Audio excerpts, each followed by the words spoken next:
In this video we're going to look at how we can change the segment on an entity, such as a product. To first look at the setup, we can see here in the control center I have 3 users. I have my first admin user that has access to 3 different segments: the default segment, the brand 1 segment, and the brand 2 segment. We can also see that I have 2 editors, one that only have access to the brand 1 segment as an editor, and the other one has access to brand 2. And to look at the roles, my first user was an administrator, and we can see also that that person has the changed entity segment permission. So for the segments that he has this role, he can also change the segment. The last thing I want to show is that you can see here that these segments are set up in the control center. So let's go to the inRiver app, and here we are now logged in as the admin. So right now, actually all product that we have belongs to the default segment, and I can show that pretty simple by just using segment as a parameter when I search, and I can say that I want to find all the segments that is not belonging to default, for instance, and I will get a 0 result. I will go to my work area here with some jackets, and one way of updating the segment is to do it on a 1-by-1 entity level, and that is, will not be the most common way, but if there is an entity that you want to update this way, you can change the segment like this in the details view, and you save it. So now this belongs to the brand 1 segment. So going back now, just to get the confirmation on this as well, why not take this search again, look for everything that is not in the default segment, and now we find this. So it works. So maybe I want to be a little bit more effective here. I can make a search based on any criteria, and I get the work area like this. I'll select all these products, and I will use the mass update segment instead.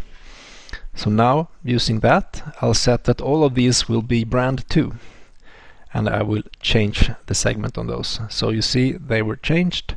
If I now want to search, for instance, for all products that is in the brand 2 segment, I will search and I find these 49.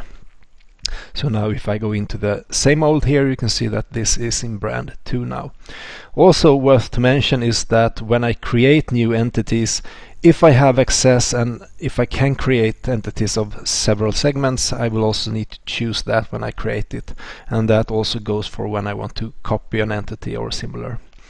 So the last way I can do it in inRiver when I want to change the segment is that I can do it through the Excel export and import. Export, and they will be in jobs here, so this will be the latest export that I have.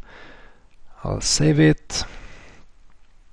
So you will see here that segments is actually a system field, very similar to field set, and each segment will have an ID and a name. In this case I only got the IDs, and it's the ID that will be used to update the product. So the default segment, the first one, is always 0, and then the segments will get an ID based on when they were created. Like that. So now I want to update all of these, it's about 26, 27, to the default segment again. So I'll save that. I'll go into the data import, continue out. Everything is mapped since it was a file that I exported. If there was an entity that was lacking, like that was a new entity for instance and didn't have a segment, I can here set what it should be. So I'll set default here as well. So I will go through these 49, and it found 26 entities that will be updated. Those are the ones where I update the segment. And finish, and now I get my 26 here. So for instance the A002 is now default, and this. So this is the 3 ways that I can do it in Enrich. I can update one by one, I can use the mass update segment functionality in the work area, or I can use the Excel export and import to do it. Other ways of updating is of course through our APIs, through the remoting APIs or the REST APIs, but that I will not show in this video. Thank you.